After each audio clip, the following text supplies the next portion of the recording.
Hi guys! Welcome back again to my YouTube channel. At kung bago ka lang dito sa aking YouTube channel, don't forget to click the notification bell so you always be updated on my videos. So for today's video guys, may fan date kami ng asawa ko dito sa roller night. Tingnan nyo naman guys, ang ganda-ganda.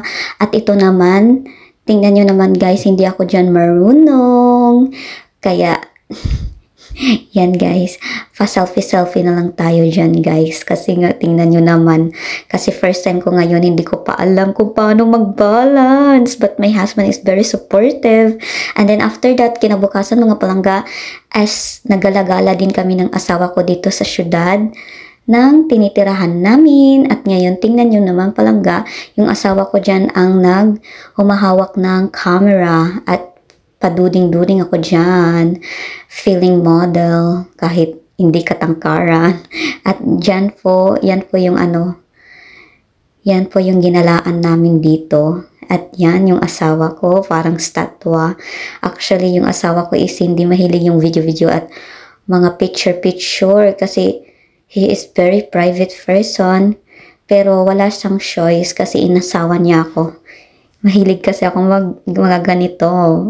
May mga picture or video para remembrance, para kung tayo ay maging matanda na, at least meron tayong mga remembrance ng mga video na nung mga kapanahunan natin, nung mga kabataan natin. So, I was thankful din po. Thankful din ako kasi may asawa akong supportive, taga-bitbit ng bag, and then taga-hawak ng cellphone.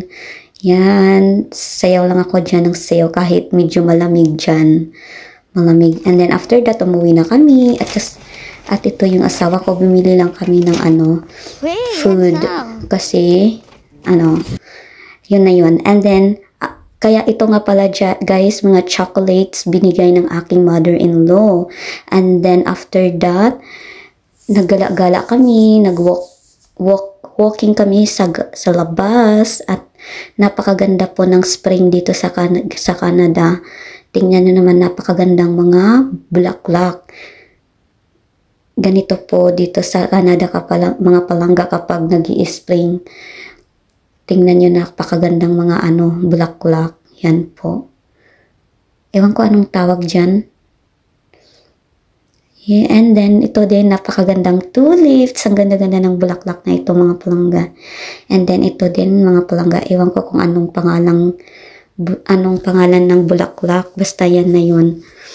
And then naglakad-lakad lang kami at kasi nag-i-enjoy ako kumukuha ng mga video kasi nga na-amaze ako kasi first time ko makita yung mga ganitong mga bulaklak na mga nagsisigandahan. Yung dandelion sis, normal lang naman yan dito, tumutubo yan kapag spring talaga, kapag summer. Ganda-gandahan tayo dito mga palangga. Tingnan nyo naman, napakaganda ng natin background. Super ganda ng bulaklak. I like pink. Kaya din matchy-matchy yung sinuot kong damit sa bulaklak, pink din. And then mayroon ako dyang cute dandelions flower. Napakaganda. Siyempre, in-invite nga pala kami ng kaibigan ng asawa ko. Magkakaroon kami ng banding, parang double date. Double date, ito po yung mga pagkain na namin, i-barbecue. Meron kami dyang isda, hipon, tapos yan, white na yan na parang may green, it's octopus po. And then yung chili at mushroom, yan po. Nandyan na po kami mga palangga, na kami. Sinusugba na namin yung iniihaw na pala namin yung octopus. And then, after that, umuwi ako palangga, hindi ako nakontento sa kinain namin. Nagluto ako nito, breast chicken soup. Yan po yung mga ingredients na hinanda ko. Kasi yung asawa ko is, gusto ko kumain siya ng mga healthy. Kaya, nagluto po ako yan mga palangga. Yan po yung ingredients. Medyo, yan, potato, hiniwa-hiwa ko siya, and then carrots, and then syempre yung chicken at onion, at ito din yung ating mga yung salt, tas bouillon chicken, yan po yung chicken natin mga palangga, nilagay na ng asawa ko. Ako ang taga-video at yung asawa ko ang naglalagay. Celery pala yan mga palangga. Sinong bet dito yung celery?